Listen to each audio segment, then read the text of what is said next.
अयोध्या से बड़ी खबर आई, उससे आपको रूबरू कराएंगे। बड़ी खबर, बड़ा अपडेट। राम मंदिर में दूसरा प्राण प्रतिष्ठा कार्यक्रम का आयोजन होगा। आज भव्य कलश यात्रा निकाली जाएगी। 5 जून को राम दरबार समेत 6 मंदिरों की प्राण प्रतिष्ठा होगी। गंगा दशहरा का दिन ऐतिहासिक अनुष्ठान होगा। अयोध्या के 3 मंजिला राम मंदिर में प्राण प्रतिष्ठा होगी। सुबह 11:25 से 11:40 तक विशेष अभिजित मुहूर्त में शुभ कार्यक्रम शुरू होगा। मुख्य अतिथि सीएम योगी आदित्यनाथ रहने वाले हैं और बतौर मुख्य अतिथि इस कार्यक्रम में शामिल होंगे, शिरकत करेंगे। तैयारियां पूरी तरह से जोरों पर है। तस्वीरें हम आपको दिखा रहे हैं किस तरह से वहां पर तैयारियां चल रही है। भव्य कलश यात्रा आज निकाली जाएगी।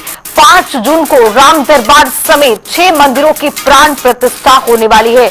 गंगा दशहरा के मौके पर विशेष अनुष्ठान का आयोजन है। अयोध्या के 3 मंजिला राम मंदिर में प्राण प्रतिष्ठा होगी। सुबह 11:25 से लेकर के 11:40 तक ये अभिजित मुहूर्त में इस कार्यक्रम का आयोजन होने वाला है और मुख्यमंत्री योगी आदित्यनाथ शामिल होंगे।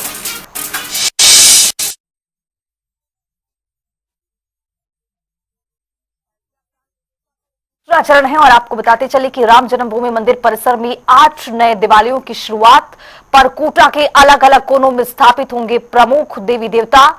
ये ग्राफिक्स के जरिए हम आपको दिखा रहे हैं, बता रहे हैं कि किस तरह से वहां पर ये कार्यक्रम होने वाले हैं। ईशान कोण में शिवलिंग की स्थापना की जाएगी और आपको बताते चले कि प्राण प्रतिष्ठा का ये दूसरा चरण है और अग्नि कोण में श्री गणेश जी की मूर्ति को स्थापित किया जाना है।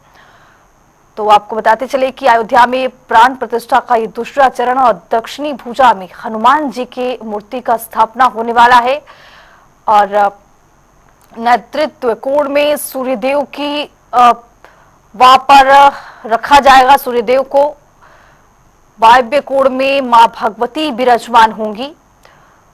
तो ये कार्यक्रम इस तरह के रहेंगे और उत्तरी भुजा में मां अन्नपूर्णा की स्थापना की जानी है। तो अयोध्या में प्राण प्रतिष्ठा का ये दूसरा चरण और कई देवी देवता जो हैं वो विराजमान होंगे और मुहूर्त में है वो भी देखा गया है।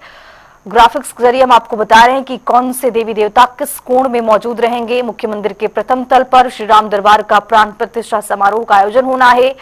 इतना ही नहीं, इसके साथ साथ आज सरयू तट से भव्य जल कलश यात्रा भी निकाली जाएगी। आज से शुरुआत हो चुकी है। 5 जून को अभिजित मुहूर्त में ये प्राण प्रतिष्ठा होने वाला है। दोपहर 4 बजे प्रारंभ होगी ये जल कलश यात्रा। इसका भव्य आयोजन भी होगा।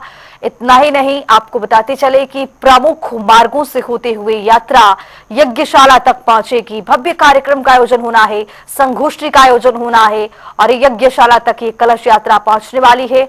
3 जून से 5 जून तक ये त्रिदिवसीय पूजन अनुष्ठान चलने वाला है। इसमें भारी संख्या में साधु संतों की मौजूदगी रहेगी। प्रतिदिन सुबह 6:30 बजे से पूजन की शुरुआत हो जाएगी और भारी संख्या में जो अयोध्या में लोग हैं वो पहुंचने वाले हैं। इस कार्यक्रम में 5 जून को 11:25 से लेकर के 11:40 तक अभिजित मुहूर्त में इसका अनुष्ठान होगा। 5 जून को दोपहर 1 बजे तक सभी धार्मिक अनुष्ठान भी पूरी तरह से पूर्ण कर लिए जाएंगे। तो प्रथम तल पर श्री राम दरबार के दर्शन समिति संख्या में होंगे और इतना ही नहीं, आपको बताते चले कि अलग अलग जगह अलग अलग कोण पर भी भगवान की प्रतिष्ठान किया जाएगा। वहां पर भगवान की मौजूदगी रहेगी। केवल 50 श्रद्धालु ही इस प्रति घंटे केवल अनुमति है उनको रहने के लिए। वहां पर सुगम दर्शन की तिथि पर निर्णय भी जल्द बताया जाएगा, जल्द तैयार की जाएगी। लेकिन फिलहाल की तस्वीरें अभी साफ नहीं हो पाई है कि अभी किस तरह से वहां पर श्रद्धालु जो पहुंचेंगे उनके लिए पूजा अर्चना करने के लिए, दर्शन करने के लिए समय क्या रहने वाला है। तो इसी खबर पर ज्यादा जानकारी के साथ हमारे सहयोगी बीएस लाठी अयोध्या से जुड़ रहे हैं।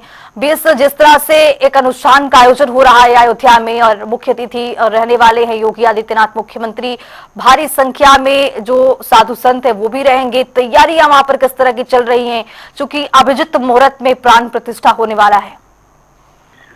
देखिए खुशबू, कुल 15 मिनट का अभिजित मुहूर्त है और उसको लेकर ट्रस्ट ने सारी तैयारियां पूरी कर ली है। आज अभी अब बधाई रहती कलश यात्रा के माध्यम से शुरुआत होगी। तो ये सब ट्रस्ट में कौन कौन शामिल होगा, कौन कौन बैठेगा, पर इस सब के एक बात मैं जरूर बता दूं, इस सब पूरे कार्यक्रम के जो मुख्य अतिथि होंगे वो सूबे के मुखिया योगी आदित्यनाथ होंगे। वो स्वयं पहुंचेंगे और राम दरबार में जाकर के जो 15 मिनट का शुभ मुहूर्त है, उसी मुहूर्त में पूरे रामलला दरबार का प्राण प्रतिष्ठा होगा। वो मुहूर्त भी निकाली जा चुकी है, कौन कौन बैठेगा, कौन ट्रस्ट का पदाधिकारी रहेगा और कौन सूबे के मुखिया रहेंगे, कहाँ बैठेंगे। और चाहे की बात की जाए, चाहे सुंदर परिषद की बात किया, तो ये सब को लेकर ट्रस्ट ने पूरी वैचारिक बात करके सब पूरी वो कर गई है। अब रह गई बात कि कौन कौन मेहमान होगा जो खास, उस दिन सबसे ज्यादा मोस्ट वीआईपी सूबे के मुखिया योगी आदित्यनाथ रहेंगे। और इसमें और भी प्रयास लगाए जा रहे हैं कि किस केंद्रीय मंत्रिमंडल से कोई ना कोई आएगा और आरएसएस से तमाम, चाहे मोहन भागवत आ सकते हैं, चाहे भैया जी जोशी हो, तो बड़े बड़े चेहरे हैं जो आ सकते हैं। और 5 तारीख के बाद में प्रयास ये लगाया जा रहा है कि देश के अमित शाह भी अयोध्या पहुंचने की उम्मीद लगाई जा रही है। खुशबू, इसको लेकर पूरी तैयारियां जिला प्रशासन ने कर ली है और सुरक्षा व्यवस्था की पूरा व्यापक इंतजाम किए गए हैं।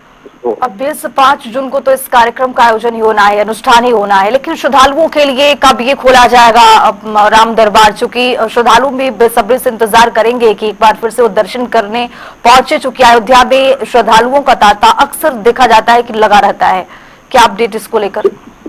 खुशबू, जिस तरह से जैसे प्राण प्रतिष्ठा हुई थी, प्राण प्रतिष्ठा के बाद शाम को दर्शन के लिए शुरुआत कर दी गई थी, उसी प्रकार से ये कयास लगाए जा रहे हैं कि प्राण प्रतिष्ठा होने के बाद ये जो कार्यक्रम होगा, कार्यक्रम के जस्ट बाद श्रद्धालुओं के लिए वो खोल दिया जाएगा और श्रद्धालु अपने रामलला, उनके पूरे परिवार का दर्शन करके अभूवत होंगे। खुशबू, ये पूरी तैयारी ट्रस्ट कर रहा है और यही पूरा जा रही है। चलिए, बहुत शुक्रिया बीएस लाठी तमाम जानकारी के साथ जुड़ने के लिए। तो गंगा दशहरा का दिन ऐतिहासिक अनुष्ठान होगा, राम मंदिर में दूसरा प्राण प्रतिष्ठा कार्यक्रम है और अयोध्या में भारी संख्या में श्रद्धालुओं का अक्सर तांता लगा रहता है और जिसके बाद 5 जून के बाद प्राण प्रतिष्ठा के बाद भारी संख्या में श्रद्धालु रुख करेंगे अयोध्या।